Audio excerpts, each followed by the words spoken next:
are a member of the press, we ask that you please identify yourself and your publication in the Q&A box below. So now I'm going to pass it off to Dick Seligman to introduce this session. Thank you, Sarah, and good morning, everyone.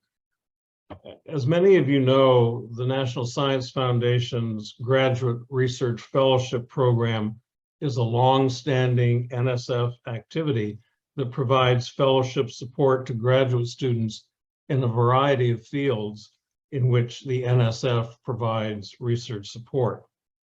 And it's been several years since we've last heard about the Graduate Research Fellowship Program, and it's definitely time for us to get caught up and have an update. And so I'm pleased to introduce our presenters, Dr. Christopher Hill, who is the Program Director for GRFP, and Chris Cruz, who is the GRFP Financial Management Analyst, which means that she focuses on the post-award side of things where all the fun really takes place. We also have two panelists who will be monitoring and posing the questions at the end of the session. First, Susan Anderson, Assistant Vice President for Research and Director of the Office of Research and Grants Administration at the College of Charleston, and Stephanie Endy, Associate Vice President for Research at Brown University. So without further ado, I'd like to turn things over to Dr. Christopher Hill and Chris Cruz. Well, thank you very much. Thank you very much for this opportunity to tell you a little bit about the National Science Foundation, and especially the Graduate Research Fellowship Program, or GRFP. We're delighted to be here today, and we're looking forward to providing you with some information about GRFP, and then hopefully doing a good job answering some questions you might have. So if we could go to the next slide, please. Here's the plan for today in terms of the presentation, and then we'll follow this up with the panel and the opportunity for some questions and answers. And really although there are a whole series of sub-items here, you can think of this as a presentation that's broken up into three parts, divided into three parts. First, we're going to give you some general information and a broad overview about the Graduate Research Fellowship Program at the National Science Foundation. And then really there are two major things we'd like to talk about. One is connected with the application process and the mentoring and how that's all part of the context of GRFP. And really connected with that, one of the major documents is what's called the solicitation in terms of the language of NSF, and that's the instruction manual connected with the application process. So we'll talk about that. And then the second thing we'll talk about is what happens after a person moves from being an applicant to being a fellow. And of course, people are selected from the group of applications that are submitted and they become fellows. And then there's a lot of interaction between the fellow, the National Science Foundation, and especially the institution where that fellow is at. And so we'll talk about the pre and post-award schedule, the mentoring and the post-award administration that could be connected with that. So that's the plan for today. And if we can go to the next slide, I'll tell you just a little bit more about NSF GRFP. It's a program that's been around since 1952. Some of you may know that the National Science Foundation was started in 1950, and the first set of funding, the first set of awards connected with NSF work with the fellowship program starting in 1952. And since that time, there have been quite a few GRFPs awarded, over 70,000. And many of these people have done outstanding things connected with their careers. We've had over 40 fellows who have become Nobel laureates and over 450 fellows that are currently members of the Academy of Sciences, or have become members of the Academy of Sciences. And of course, the big idea connected with NSF's GRFP is that it's about funding the future, funding people and funding the future. And we're talking about 3 years of financial support over a 5-year period, where students are able to get a $37,000 annual stipend, and where there's a contribution to the cost of education allowance for the institution. Every year there are about 12,000 or more people that apply, and about 2,000 offers are made. And the number of academic institutions that are represented per competition is over 500. When you think about who applies and where they're applying to, they're applying for GRFP to graduate programs across our country that are in the major eligible fields of study connected with the funding at National Science Foundation. And so on this slide, you can see the major fields: chemistry, life sciences, psychology, computer science, sciences and engineering, materials research, social sciences, engineering, mathematical sciences, geosciences, physics and astronomy, and STEM education. So all those areas are areas where we have students across the country being funded by the National Science Foundation through the Graduate Research Fellowship Program. And they're being funded they're being supported in their research-based master's and doctoral programs in those fields of study. Let's go to the next slide and talk a little bit about the goals of GRFP, and then a little bit about the application, and then Ms. Cruz will talk about the pre and post award information. So the overall goal of GRFP is to recruit individuals in science, technology, engineering, and mathematics, or STEM. And the aim is to select, recognize, and financially support individuals who have demonstrated potential to be high-achieving scientists early in their careers. And the other major aim is to broaden participation in science and engineering of underrepresented groups, including women, minorities, persons with disabilities, and veterans. So those are the major goals of GRFP. Next slide, please. Just a reminder, the fellowship is about money.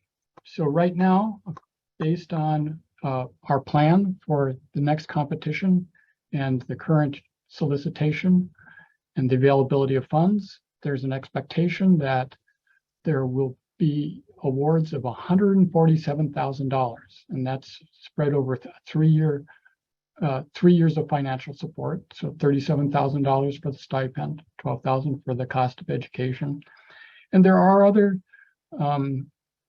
major factors and characteristics connected with the fellowship. For example, while there's a $37,000 stipend and a $12,000 cost of education allowance, for the fellow does not need to pay the tuition. That's paid by the institution. So there's a waiver of tuition along with the stipend. And there are other opportunities for fellows, and these are connected with programs that are within NSF. And some examples of those would include Intern, which is an internship program for non-academic internships, and that provides additional funding for fellows. And then there are other programs within NSF that they're eligible for potential funding. Next slide, please. I just want to give you a little background and connected with the application process and who is able to apply and then receive a fellowship. Every year, we have a solicitation connected with the competition. It's the instruction manual. The solicitation for this year is 22-614. So while we can give you a little bit of background and an overview of GRFP today, in terms of the application process, 22-614 is the place to go. And if you go there, you'll find information about the eligibility and about the types of students in terms of the stage of their career that are eligible for GRFP.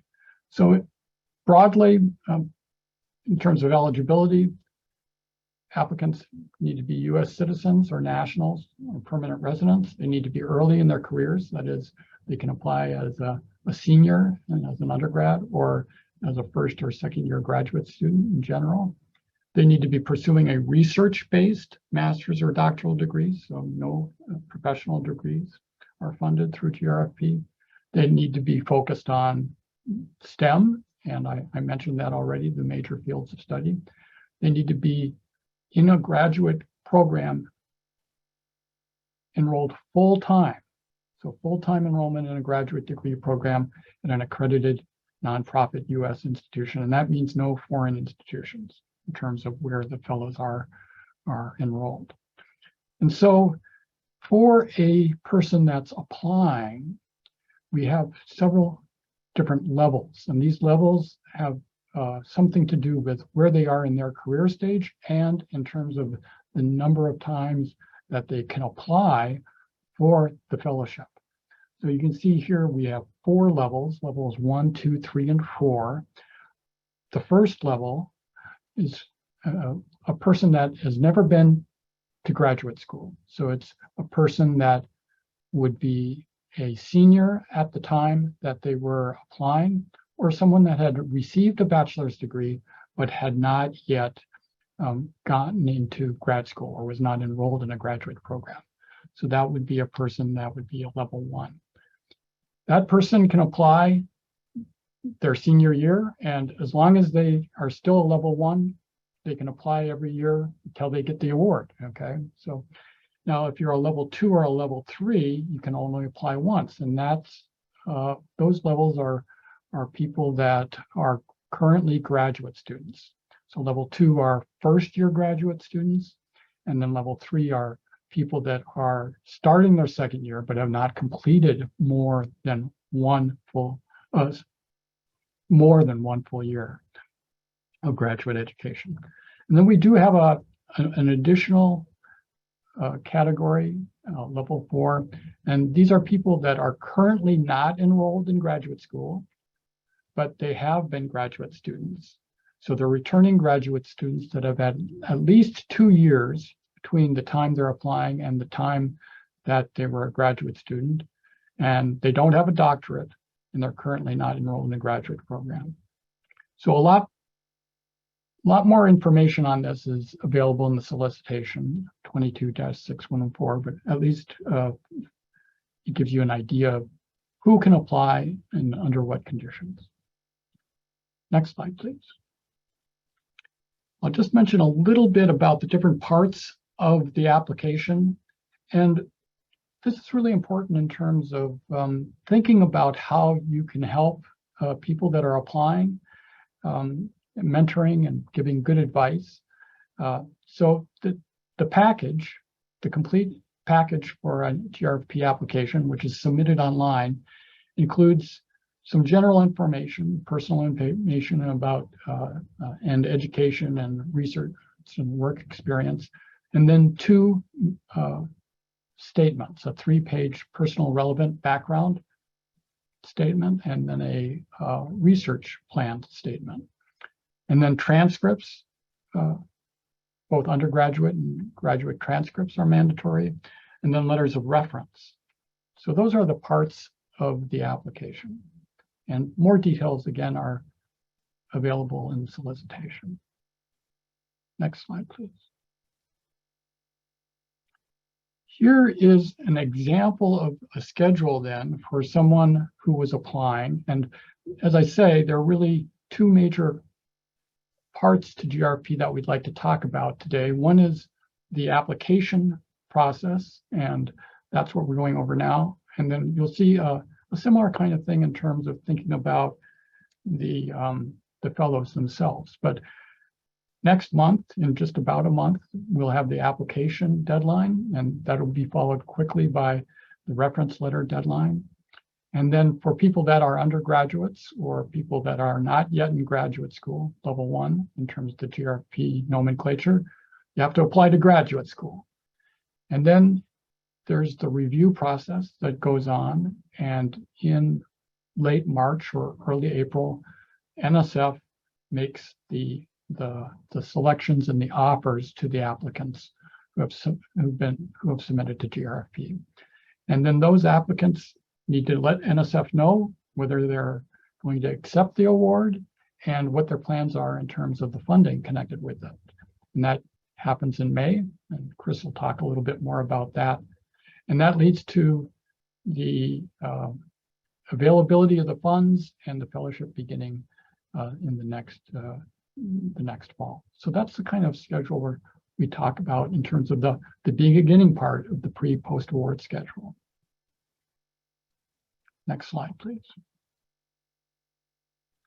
As I mentioned, the deadline for the current competition is coming up. It's in October, and there's a special week in October where NSF gets thousands and thousands and thousands of applications. But usually between 12 and 13,000 applications are submitted. And depending on what field of study the applicant is thinking of applying to for their graduate school, there's a special deadline connected with that. Next slide. I just want to mention in terms of mentoring that it's really important to think about the 2 written statements that the applicant needs to submit. One is the personal relevant background statement, and the other, if we go to the next slide, please, is the research statement. And for people that are mentoring and advising fellows, it's really important to think about these statements in terms of how they address the review criteria at National Science Foundation. And those review criteria are intellectual merit and broader impacts.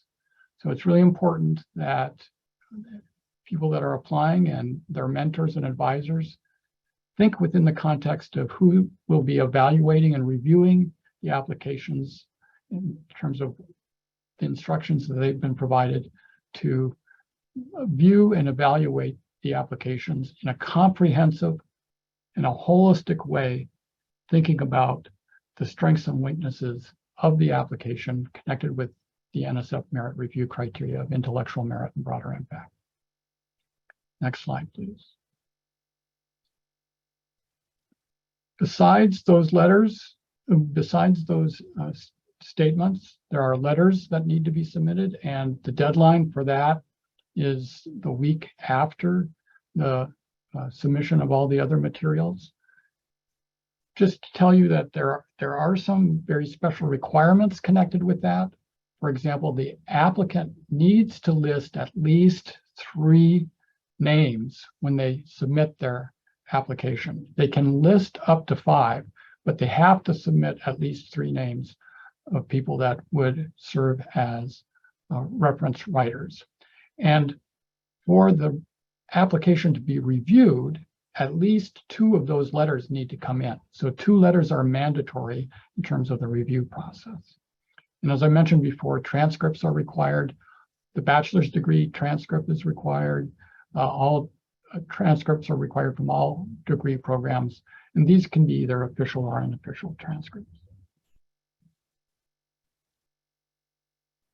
Next slide.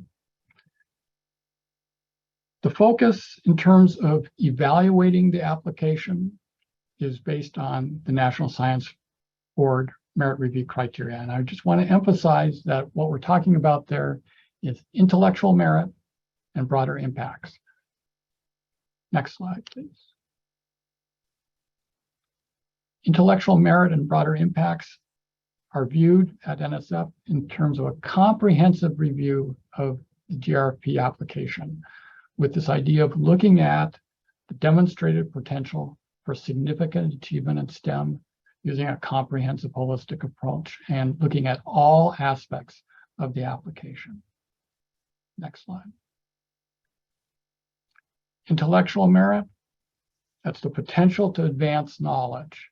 And evidence for that in the application can be in terms of demonstrated intellectual ability, for example, the transcripts and the grades, or documentation connected with any awards or publications or presentations. It can be associated with the plan to conduct the research, the proposed research, evidence of working as a member of a team or working independently, information about the applicant in terms of interpreting and communicating research and being motivated, solving problems. And if you are the applicant, it's really about providing NSF with information about your potential and your approach to your major field of study and to advance knowledge. And again, that can be found in all parts of the application. Next slide, please. Broader impacts. We're talking about the potential impact of the individual, that is the applicant, the potential impact of the applicant, or the impact of the research on society and why that's important. And as examples of the kinds of things that are included within broader impacts in terms of potential societal benefits, that would include increasing participation of underrepresented groups, women, persons with disabilities, and veterans, outreach plans or outreach experiences, increasing scientific literacy, community outreach, and examples of collaboration. And these are just some examples of broader impact. And again, they could be found in all parts of the application, in the personal statement, in the research plan, in the reference letters. Every part of the application potentially could provide information about this. Next slide.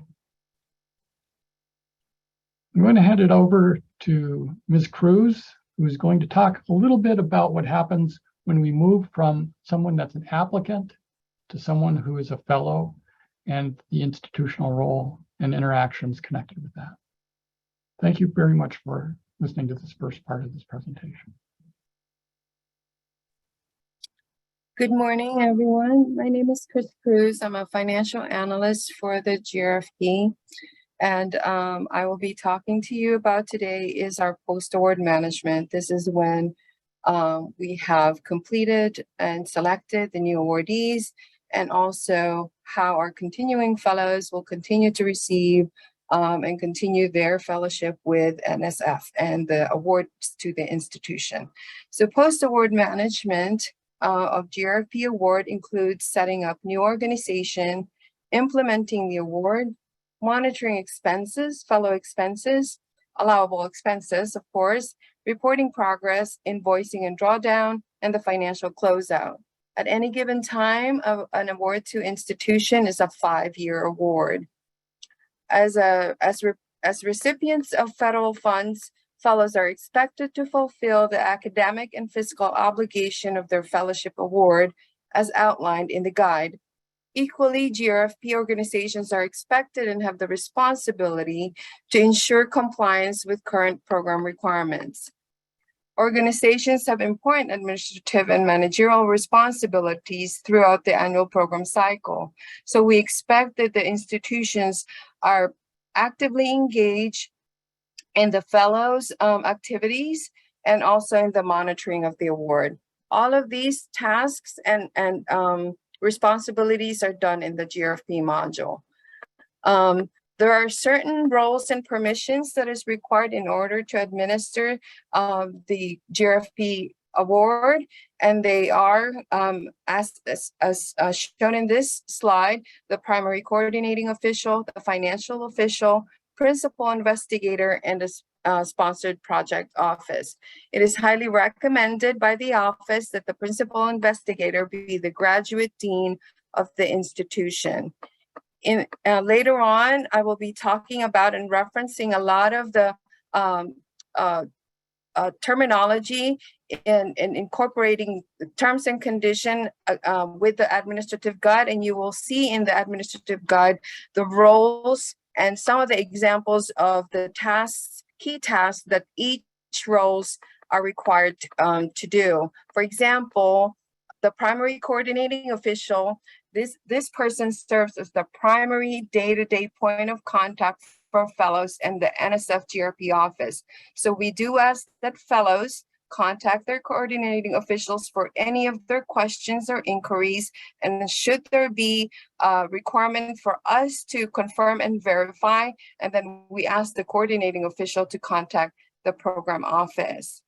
The coordinating official also has the responsibility to submit certain reports, annual reports. Example, the grants roster report. The grants roster report is the report and the basis of the GRFP award. This is where the list of the fellows, you will find the list of fellows that have indicated that they will be attending your institution. There are certain requirements that we look at in the grants roster report, and we expect that the institutions are reviewing them in accordance with the terms and condition of the guide. The financial official is the official that is specifically and can only submit the program expense report. Coordinating officials can make modifications, but financial officials are the only responsible person for submitting the the program expense report. Program expense report are to be reported in accordance with the current costs. They are actually not reported at actuals. They should align with the fellow record. The principal investigator is who NSF expects to be the overall responsible person for the project.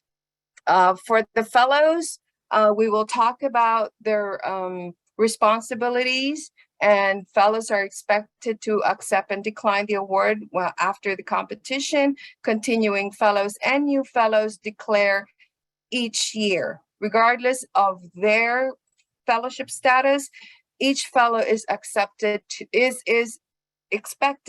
to submit a annual activities report and a final activities report upon completion of the fellowship. Institutions, as I've said before earlier, institutions also have responsibilities of reviewing fellowship declarations, changes, updates, corrections, GRR, completions, certifications of fellows, and completion report. Next slide, please. This graphic summarizes the annual program cycle. As you see, that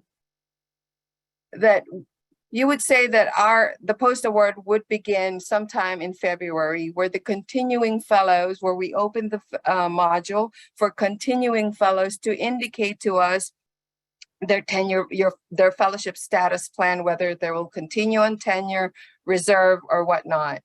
New fellows are able to declare after the announcement, and normally the declaration is period deadline is in May. All deadlines are established by the program office, and notifications are usually provided in emails. Institutions concurrently during those declaration period review each record. Each of those declarations require an approval from the from the institution before the program office can apply the change or approve the change. Next slide, please.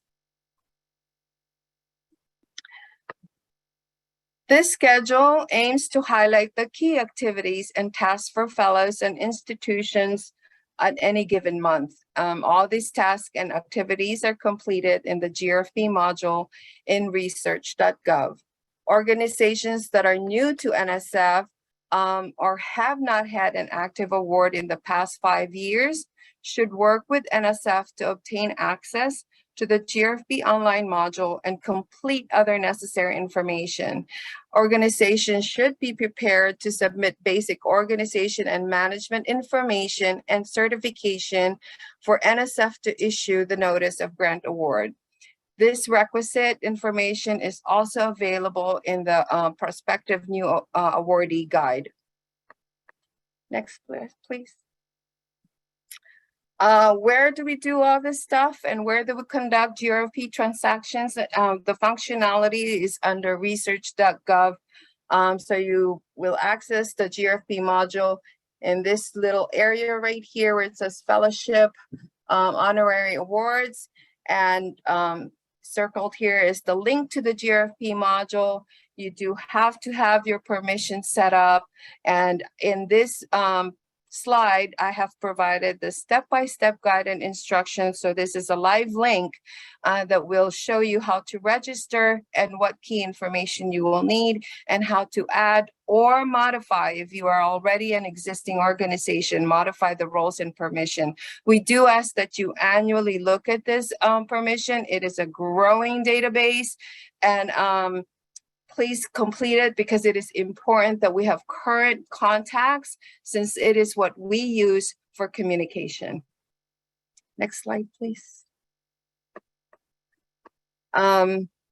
Once applicants, fellows have been added to research.gov, we have introduced, NSF has introduced a single ID where applicants have to create their single ID. They will follow them in NSF. And once that account is set up, the fellows will also access the GRFP module. It will follow them in the system. And once you have that set up, you'll now be able to do business with NSF. Here are the resources for each particular role, and these links are live links for you to access how to access the module per the role, and some frequently asked questions that will help guide you in using and navigating through the module.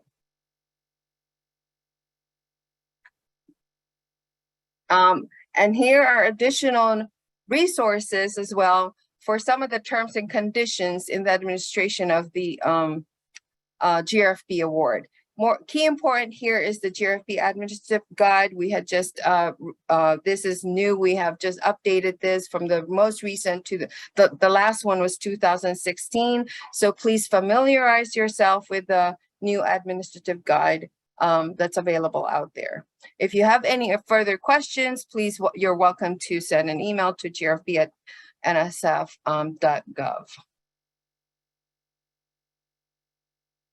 Next slide, please.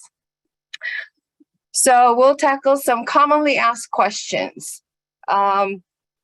Every funding cycle or every beginning of a academic year, we will receive, we have questions, when will we receive our award? GRFP typically issues one award to an institution. We have moved from our two increment awards where we used to fund summer and fall. We now fund our requirement during the spring. In order for you to receive the award, we need to have your completed reporting requirements submitted to us and approved. No award will be processed if there are any outstanding reporting requirements. How do we report we have supplement awards for GRFP fellows, including interns. We've been asked, how do we report these costs to GRFP? At the moment, unfortunately, our system does not allow for intern supplemental funding reporting, but we do ask institution to provide the cost in the comment box of the program expense report if you are familiar. But if you if the program expense report allows you to input the amounts for that particular fellow if they did receive any type of supplements such as FACED, career life balance, or intern supplements. Unsatisfactory progress. Each fellows are expected to be rated by the officials on their progress with the GRFP fellowship annually. So the grant roster report that we require is the basis of funding, and it lists each fellows. And one of the requirements of that grants roster report is for the coordinating official to verify the academic progress of each fellow. No fellow with an unsatisfactory progress will receive funding or is eligible to receive funding, and the cost and is potentially and can be potentially terminated at the end of the fellowship. So that is one key factor that we wanted to communicate to you, is that if a fellow is indicated in any of the report as unsatisfactory, there is potential consequences of being terminated at the fellowship. PI changes. Where do we submit PI? How do we submit PI changes? We have a lot of requests through our inbox to make fellow changes on the GRFP awards. Unlike a research award, PI changes, or like the research award, one commonality is that PI changes has to follow the same procedure as a research grant. PI changes need to be submitted via the fast lane module through notification and requests. And you can also find that link available in our.gov. And how is our awards calculated? The awards to the institutions is facilitated via the grants roster report. The grants roster reports list your fellows on tenure and the corresponding amount that is planned for their tenure. It is whether the fellows on tenure or fellows on paid medical deferral are the ones who are eligible to receive stipend and COE. Fellows on reserve and forfeit do not qualify for any funding. So we use your grants roster report as the basis of the calculation for a funding recommendation. We take in consideration your program expense report from prior years, and we accrue the current program expense report to so that we can allocate your expenditures against the current period. One of the questions also that we've received is, why did we receive a new award when we have an existing award and it's not expiring until the next year? GRFP has now started providing new awards to institution in order to mitigate any gap in the performance period of the award. Since our federal fiscal year timeline does not align with the academic year or fellowship year, we have been issuing new awards in order, in case of potential shutdown or continuing resolution, so that the institutions have available funds to carry through during those times. So at any given point, you may have, during the ending of one award, you may have 2 active awards, but we still do expect for you to execute the old award prior to charging the new award. At any time that your old award does have substantial amount of unliquidated obligation, you are expected to submit a no-cost extension to NSF via Fastlane. Can we change the start date of an award? At any point, there is no, NSF, GRFP is unable and will not change start date of an award, new award, or any amendment to an award. If there are incurred costs prior to the effectivity of an award, you are expected to submit a pre-award cost through research.gov or Fastlane. When do we submit an NCE? You want to make sure that you are reviewing your award and its expiry date. NSF would highly recommend 6 months prior that you would submit your NCE as soon as possible. May I change my fellowship start date? We're talking whether a fellow can start summer or fall or interchangeably. The guide does allow a fellow to be able to switch from fall start to summer start. We do highly recommend that currently the guide states that the new fellows start during the fall in order for the award to be received timely. Since we do not, normally our awards are issued sometime in August, and so summer students normally end up not having the awards active by the time if they begin summer. But it is not prohibitive. if you have any questions regarding that, or if there are certain scenarios that a fellow will need to start in the summer prior to an existing award, do please contact the GRFP office and we will take that in consideration and we handle them in a case-by-case basis. What if I miss a deadline for fellows, and if they miss any reporting deadline? Missing reporting deadline is a requirement in the terms and conditions of the award in order to be satisfactory. So at any time that a fellow misses a reporting deadline, they are considered unsatisfactory, and there can potentially be terminated from the fellowship. If they miss a declaration deadline due to unforeseen circumstances, we do expect you to contact the GRFP office and provide those circumstances for our case-by-case review. But it is important that fellows comply with the declaration deadline. We open the declaration from February, typically have it open till June, plenty of time to declare and make their tenure plans to NSF. So we can expect which fellows and which institutions should we provide funding for. Institutional reporting deadlines, equally the consequences of not reporting to NSF is NSF will not provide funding to institutions with outstanding reporting requirement. Thank you very much.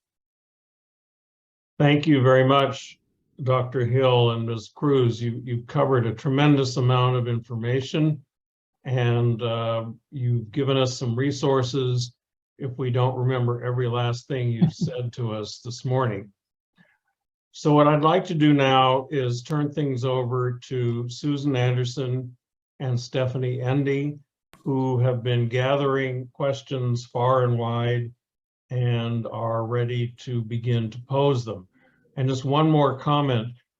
If we aren't able to get through every last question that was raised, we will keep track of the ones we didn't get to.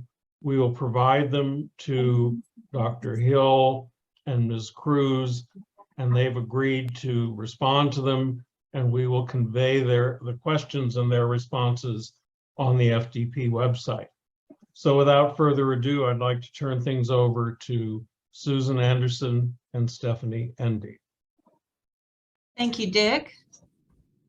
Thank you. I thought maybe we'd start, we have several questions in the Q&A, and I thought maybe we'd start in the order of pre-award to post-award, if that's all right. So our first question is for you, Dr. Hill. What is required to document the student applicant meets the citizenship requirement? As part of the application process, and when an applicant submits, they need to there's a set of certifications, and one of those certifications is they check the box that they're eligible and that they meet that requirement. Thank you. I would like to ask a question that is sort of an overarching question, and that is if you all could address 3 things that you wish every institutional awardee would do to better support the NSF in helping us support our fellows.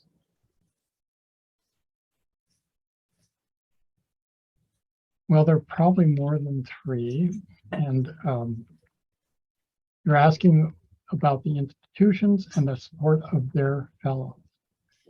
And what we can do to support NSF in this. Well, I think the major thing is that we're all part of the GRFP team, okay? We've got the fellows, we're all interested in the future of the fellows, and the fellows may have questions. And the first thing you can help, in a way you can help NSF is to have a good understanding of these 2 major components of GRFP, the application process and the solicitation process, the administrative guide and the post-award process. And so connected with that second part, the coordinating officials if they can be well-versed in the administrative guide and the requirements for the fellows and how they connect with the requirements for the institutions, and if they can serve as the main point of contact for the fellows for kind of the day-to-day kinds of things, that would be really, really great. And then if there are questions that the fellows have that the coordinating officials aren't sure about after reading the administrative guide, then it would be terrific if you then contact the program office.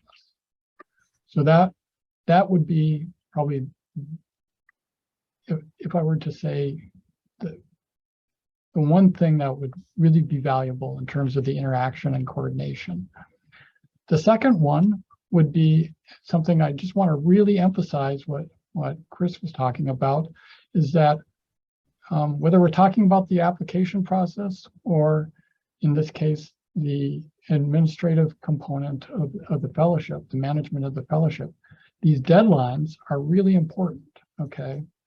So reminding the fellows that they need to get their information to you in terms of what their plans are for the next year so that you can get that information to GRFP and NSF. If they don't send in their activity report, if that activity report is not reviewed and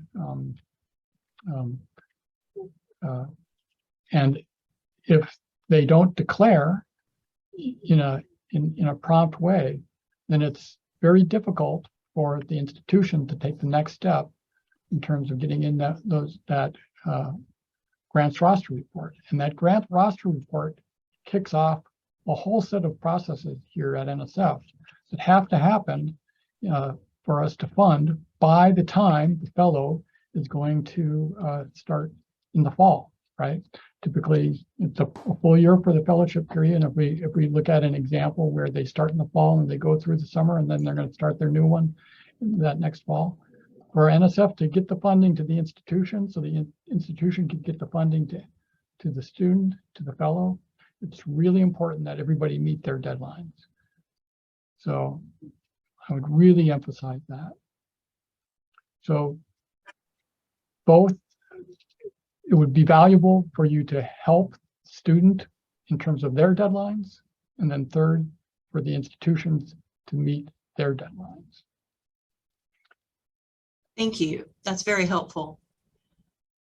We have a question in the Q&A that has some background information that I'm going to take the time to read. And then there are two specific questions once that's provided. So it has to do with the person's discipline, which happens to be economics.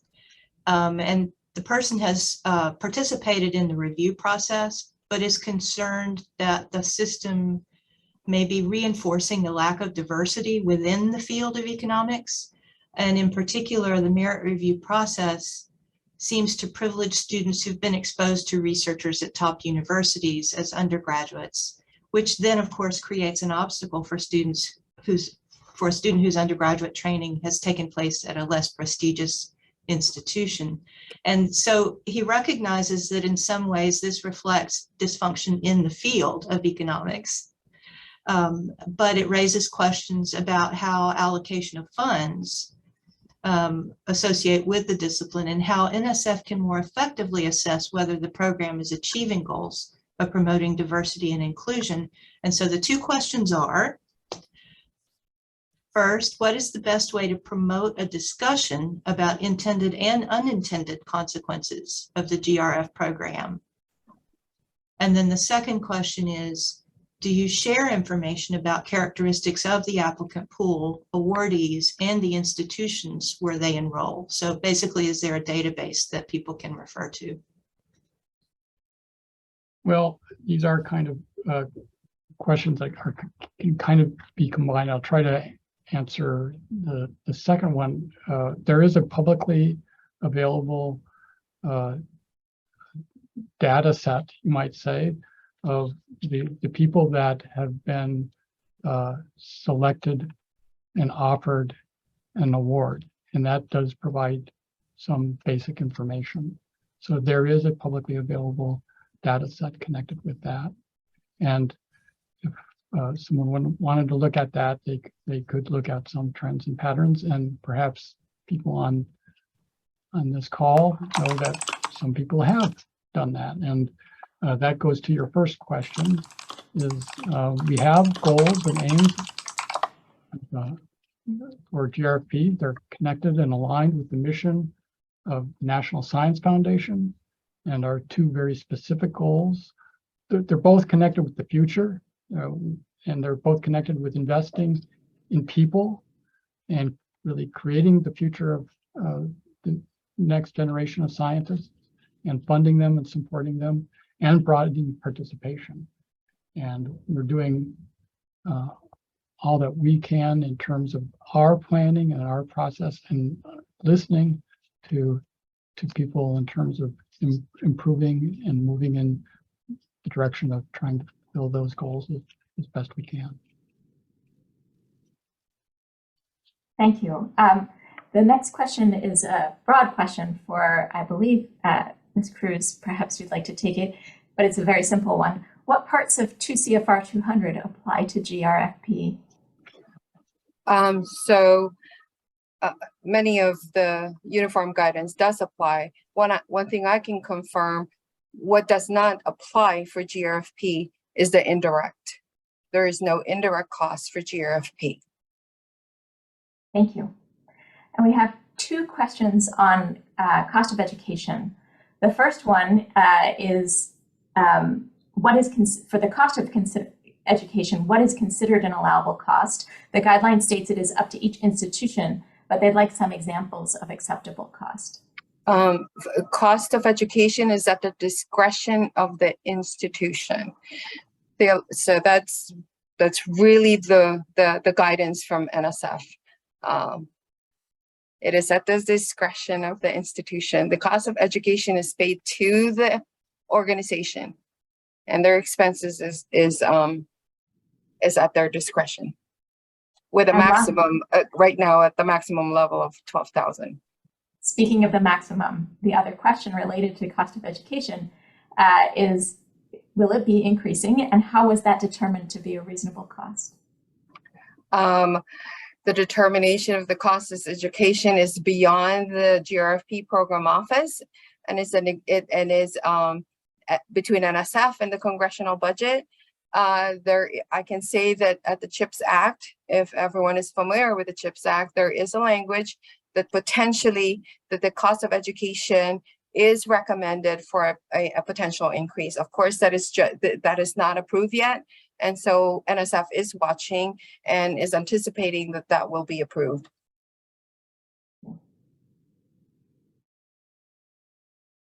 Thank you. There's a question that I personally am interested in, and that is for institutions that are new to the GRFP program or have only sporadically received awards. You talked a good deal about the different resources that are available. I'm wondering if there's any thought about perhaps sponsoring a webinar or something like that, where there's the possibility of direct interaction on specific questions, maybe the possibility of sharing screens so that you all can see, what we're seeing. One of the issues that some of us have had is the interface through the system may look a little different depending on what our role is. And so sometimes it's hard for us to be able to advise someone who's in a different role in our institution. So thank you. Yes, of course, we welcome those recommendations. We are actually looking forward to creating platforms, dashboards, offering webinars, questions and answer, office hours, in order to help promote the post-award systems, technologies, operations and processes and workflows to our constituents. That is part of our ongoing plan and improvements and getting us more acquainted and more closely connected to our community. Thank you. And Susan, may I say first, it's a great idea. Mhm. NSF is already planning to do that. And it goes back to one of the questions that was asked before, when you asked, how can the institutions help NSF? This is how we can help each other, okay? By making sure that everybody's as trained as well as they can be trained and has the best information, and that we're really working as a GRFP team, okay? Both the people at NSF and the people at all the institutions to help the fellows build the future of science in our country. Thank you. We have next 2 questions about being on tenure or off tenure for certain reasons. The first one is, with tuition expected to be covered for 3 years, does a deferral of stipend for 2 months during a semester due to family leave enable the student to claim more than 3 years of tuition because the 2 months of deferred stipend are paid out later during the 4th year? So if we're referring to situations like medical deferral, so there are only 2 deferrals that GRFP allows as a status. It's a medical deferral and military deferral.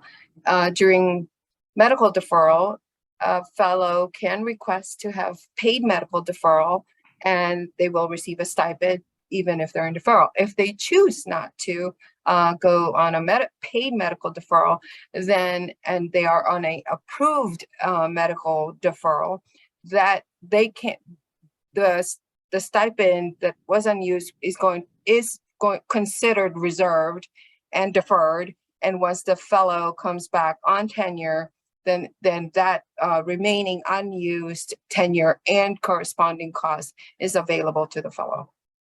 So in other words, when someone is deferred, the stipend stops as well. The stipend stops, but also the COE stops. The COE can be, depending on if it's paid medical deferral. So if the institutions approve the paid medical deferral, then they will continue to have the payment while they're on medical leave. And when they come back, they will be on tenure, and they will just complete the tenure months and will not be paid because they will basically paid in advance. But if they submit a medical deferral that they are not paid, yes, the stipend stops, the COE as well. And then when they come back to the institution after, then they can claim the unused part of the tenure. Thank you. And it's important to emphasize within this, whether it's paid deferral or whether they claim it unused afterwards, there's nothing above the 36 months in terms of the stipend. Correct. 36 months is all you get for a stipend. And then it can be broken up. You can see it can be the clock can stop and it can start again in a certain situation, but it's only for the money that they would have gotten as part of the normal 3-year period of the stipend. okay, thank you. The next one, also related to tenure, is a celebratory question, I guess. There's a fellow on tenure this year who is graduating early. So does that student need to submit an action request in the GRFP online module to report it? Yes. Yes. Thank you. Yes. I'm going to ask a question now that gets back to something we talked about earlier, and it relates to the application process, I guess. Just a clarification. So the question is, when the applicant checks the box for the citizenship requirement, does the academic institution need to verify and document that the fellow meets the citizenship requirement? And if so, what type of documentation is required? I think the answer is you leave it up to the institution, as you would with other NSF activities, to determine what's the appropriate step there. Yeah. Okay. Right. Thank you. The next set of questions that I have are related to finances. So the first one is, can you clarify the statement that financial reports are based on current costs and not actual costs? And how does that align with what we're able to draw down from the system through programs? So currently, the stipend is still at $34,000. The solicitation for FY23 does state 37,000. 37,000 is contingent upon congressional budget approval and the availability of funds and how the allocation is gonna for NSF. So currently it's prorated. Tenure stipends are prorated per month. At the current level, at 34,000, it's 2,833.33, no more, no less. And it's reported monthly. And the cost of education currently is 12,000, and they can only be reported in three ways. They're broken down depending on tenure. If a fellow is 0 tenure on reserves, they have no COE associated with them, excuse me. If they were on partial tenure, between 1 to 5 months is 6,000 is the allowable cost of COE, and anytime from, and I have to verify, I'm sorry, whether it's 1 to 5 and 6 to 12, that 6 to 12 is then the full amount of COE. So even if the fellow was only in your institution for 6, 7, 8 months, not the full 12 months, and they graduated, the institution is eligible to fully draw the full 12,000. Thank you. And the second question in this vein is a little bit more broad. What are the most common post-award financial issues that come to your attention? I'm sorry, could you repeat that? What are the most common post-award financial issues that come to your attention? Prior year adjustments. That is probably the most challenging, trying to figure out what actually happened during a prior fellowship year, especially when a fellow have already graduated or is no longer with the institution, and trying to track down what actually happened, and then trying to adjust, say, 2 years of fellowship, the fellowship status from 2 years ago, and then it will impact the next succeeding fellowship year, because the NSF GRP, the stipend and COE cannot exceed 36 months, or that whatever the current level right now is, no more than 34,000 for stipend, no more than 12,000 annually. But then we have to also take in consideration the cumulative total of what has been used against the total amount of allowable tenure years, which is 36 months. So it is very, very important that prior to submitting your GRRs and your PERs, that you review each and every record, that they are accurate, because any changes to a fellowship does affect whatever remaining dollars or tenure left for that fellow. So there have been cases where we found a fellow perhaps may have was on an internship in 2017, but they declared fully tenure, and they should not have utilized 3 months of that, and it should have been forfeited. And now the fellow either was fully paid or the institution was fully provided that amount. And then, and how does it affect the next succeeding year, or if the fellow is on paid medical deferral? So these are these types of things that it has to align with the requirement of the program, that you can't have no more than 36 and no more than the established current costs. So I didn't see anywhere in the solicitation or in the guidelines a recommendation that we pay our fellows monthly. But from all of the financial discussion we're having, is that something that is strongly recommended? I don't believe the solicitation that the intent was to pay them monthly. We do refer back to how the financial institution processes their payments. It's up to all how your financial structure, but we do say that when you do pay, it's based on a prorated amount of no less than monthly increment. So you can pay them at 6 months, but it has to equal that 6 months, the monthly increment of 6 months. And you also see issues around completion of the activities report. So for example, if the activities report comes after the tenure is complete and we've already paid, that's another financial issue. The final activity reports, we do ask that after someone has completed their their fellowship. We normally don't see a final report. Fellows do. I mean, they're having fun and they're like, I'm done, I'm going for something else, right? And so it's the last thing they want to do when they've already submitted an activities report for that final year and then create another final, which is probably not going to change. I don't know.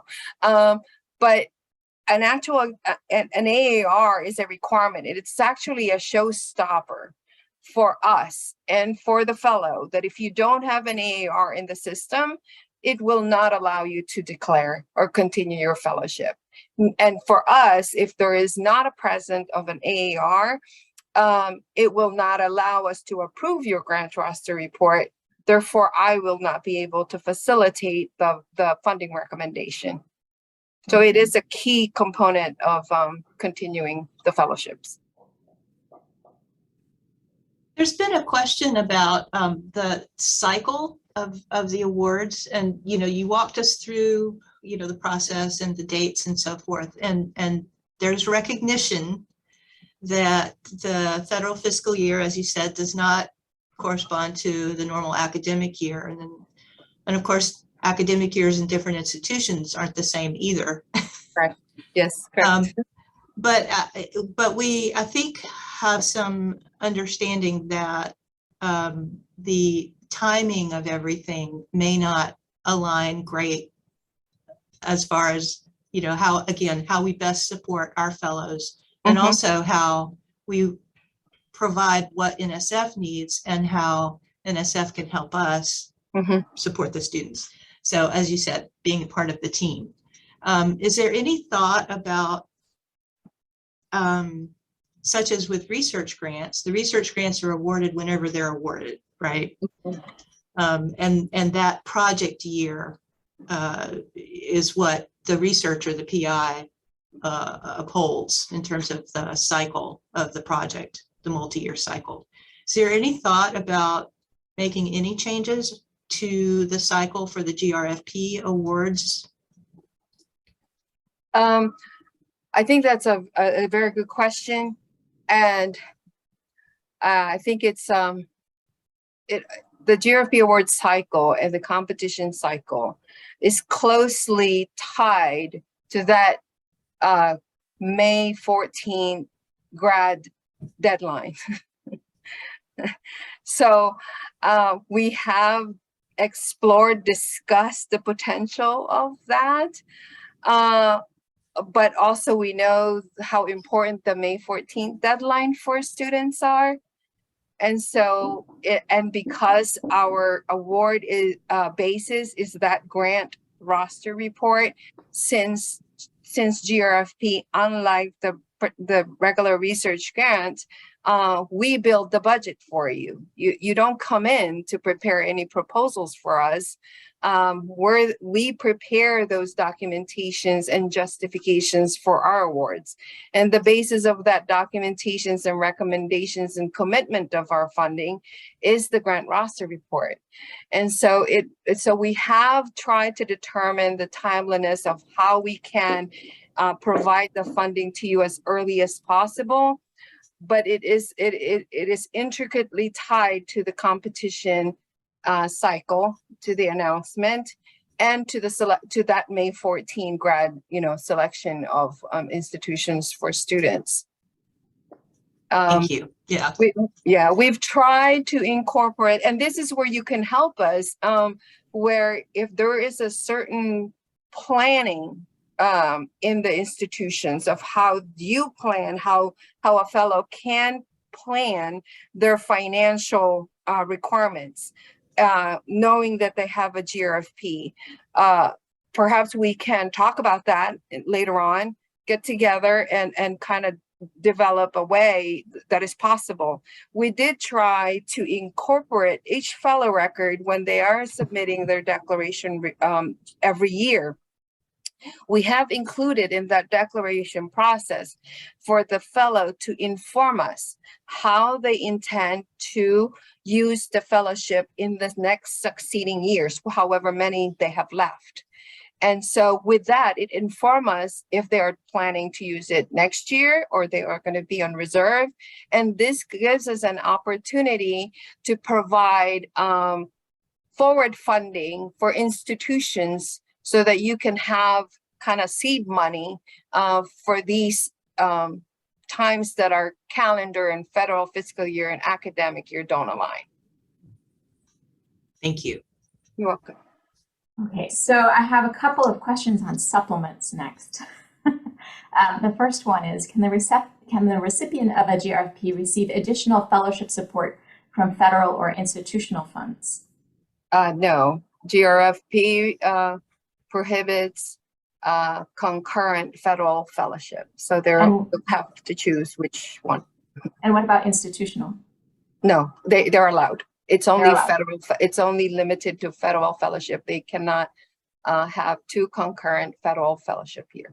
Okay, thank you. And then in my own institution, the woman who works closely on the GRFP told me that several fellows asked her where to report their supplements.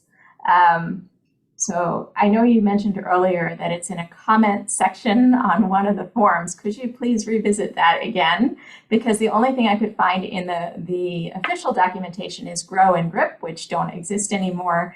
And even though there are columns for other things in the forms, there's no place to enter anything. Yes, right now we are we are working with our technical team to update these reporting format so that we can make it current and align with the current projects and current fundings that we have available. So yes, GROW and GRIP is not available, and we hope that these improvements and the new updates will be available and implemented prior to the next cycle. So by February, we're hoping that the GRR and the PER would include the availability and the functionality to provide reporting for the many different supplements that a fellow receives. Thank you. And then related. The fellow should also report the internship as part of their annual activity report. And there is a heading connected with that. There's a specific question about whether they taken part in an internship, and they can also provide a text. So there's two reporting routes here that we could mention. One is connected with the institution that Chris just mentioned and described the plans for, but also the fellow should be providing that information to NSF through the annual activity report. Thank you. And then slightly sidestep, but still talking about amounts.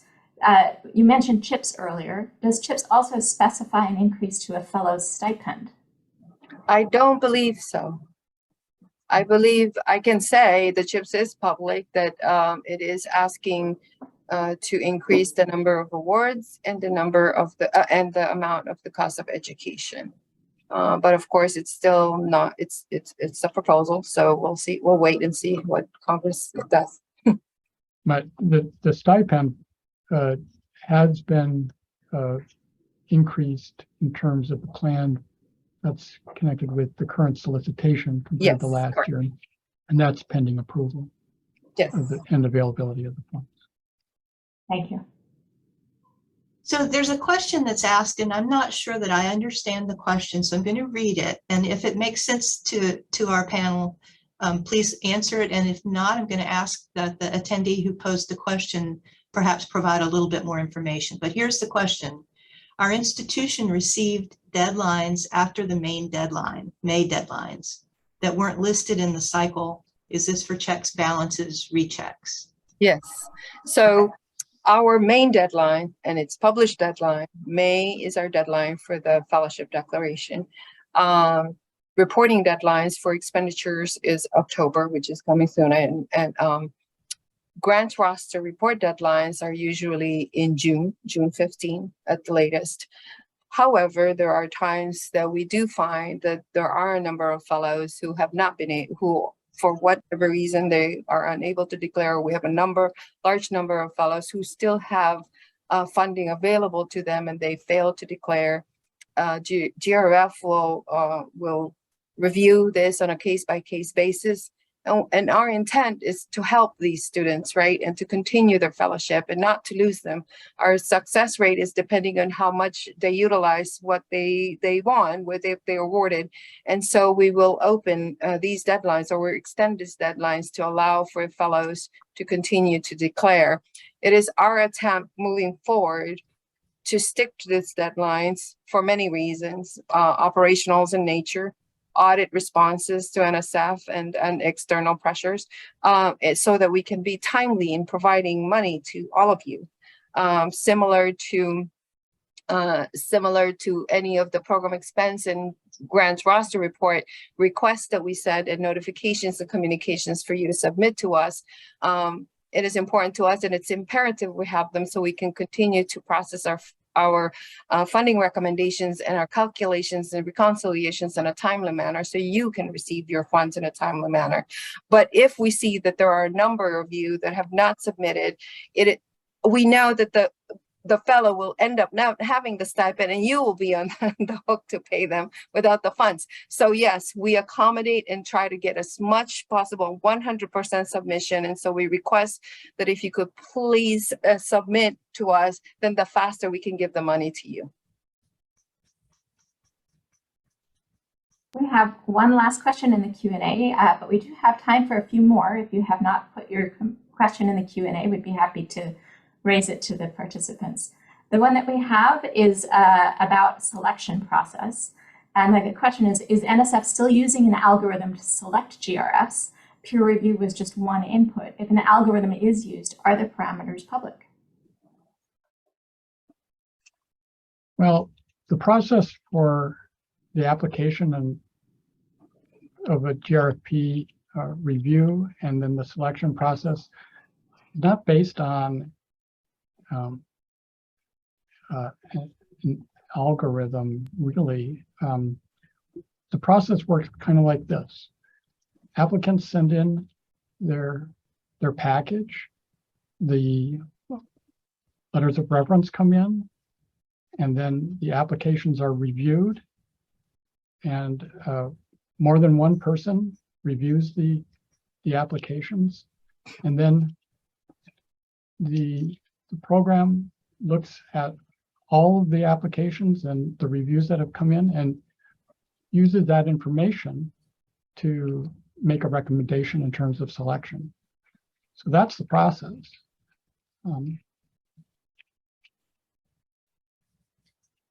So I have another question relating to the selection process, sort of from the perspective of strategically looking at the different fields that NSF funds, and understanding that historically, of course, certain fields have received more appropriations than other fields, even within the National Science Foundation. So just out of curiosity, using social sciences as an example, is there a typical breakout of the proportion of the fellowships that go to the different fields within NSF? What happens, to kind of expand on my earlier question, how it kind of connects with this, I hope this helps a little bit, is that when the applications are submitted and that they're from all these different fields, there are reviewers from each of these fields, and there are panels connected with each of the major fields and the subfields within them. So there are applications connected with many different panels connected with GRFP, and then each of those panels will receive a certain number of recommendations connected with the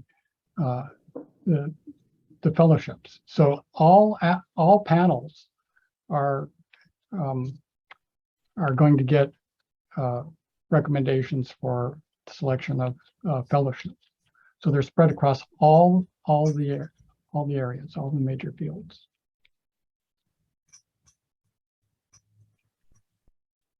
I have another question that came in. It's an audit question for Ms. Cruz. what sorts of issues, if any, have NSF's auditors raised with regard to GRFP?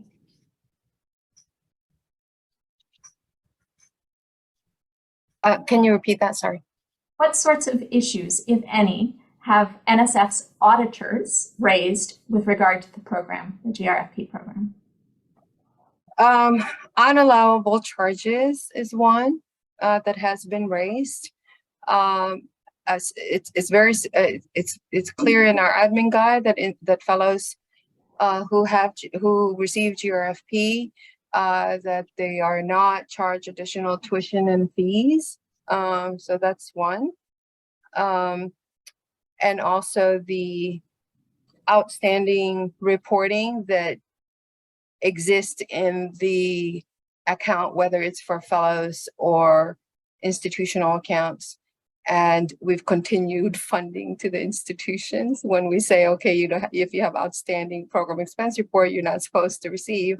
But then the program office makes a determination, we're going to fund because we know we have fellows and we don't want to stop those stipends.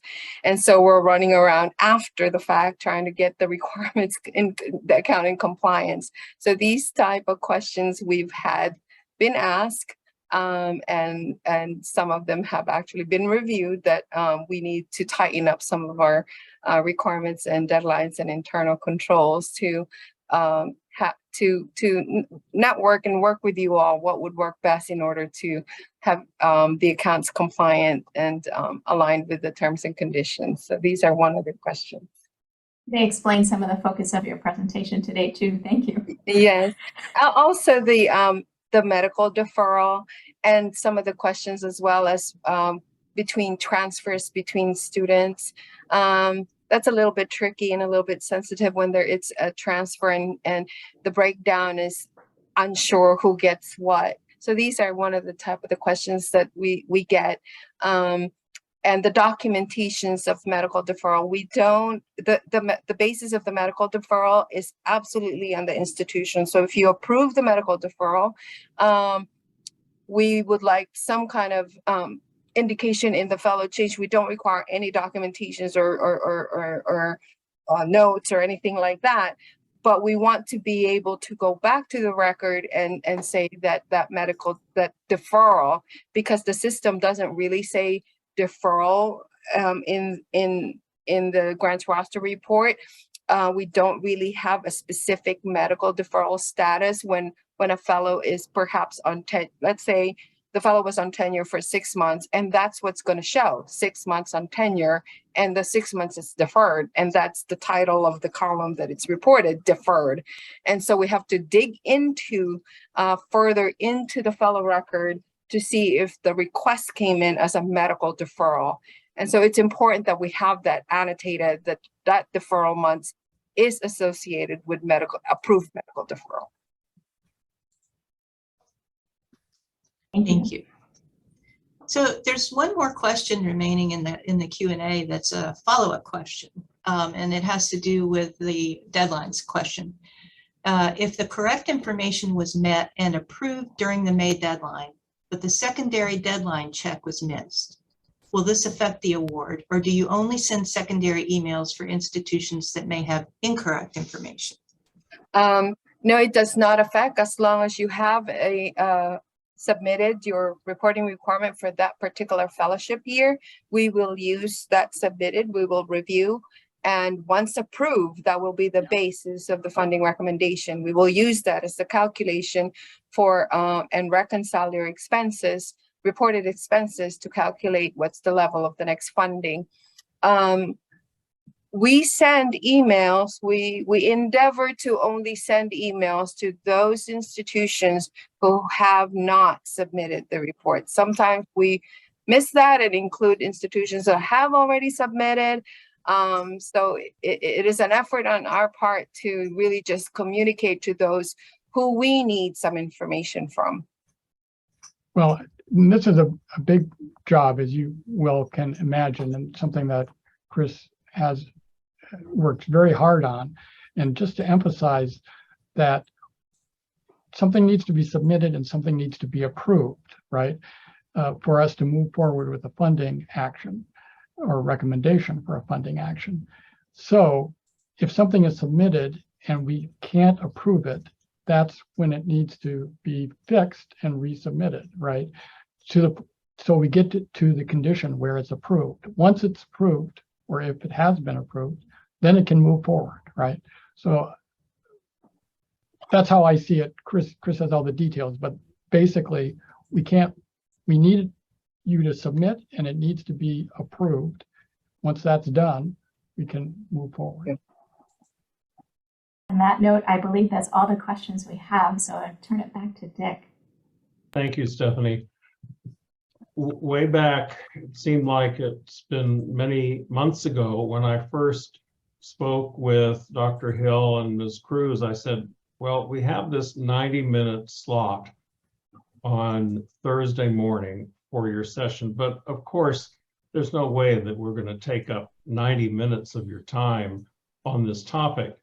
And so I'm now publicly eating my words. So I'd like to thank, first of all, I'd like to thank Susan and Stephanie for doing a really wonderful job in posing the questions, and also to Dr. Hill and Ms. Cruz for answering the questions. And I would say that I'm going to recommend that Stephanie and Susan be panelists when the next round of presidential debates comes along. So thank you very much, Dr. Hill. Thank you, Ms. Cruz, for your time and for your forthright attempts to answer all of our questions. And I think the message, the clear message is that we're all trying to achieve the same goals and we're all in it together. And NSF really, in so many ways, personifies that idea. And so the Federal Demonstration Partnership is very happy to work with you wherever we can to, first of all, reduce administrative burden and to improve the accountability of federally funded programs. So thank you very much for your participation. Thanks to all of you who raised questions, and we are going to be adjourned. Thanks very much. Thank you.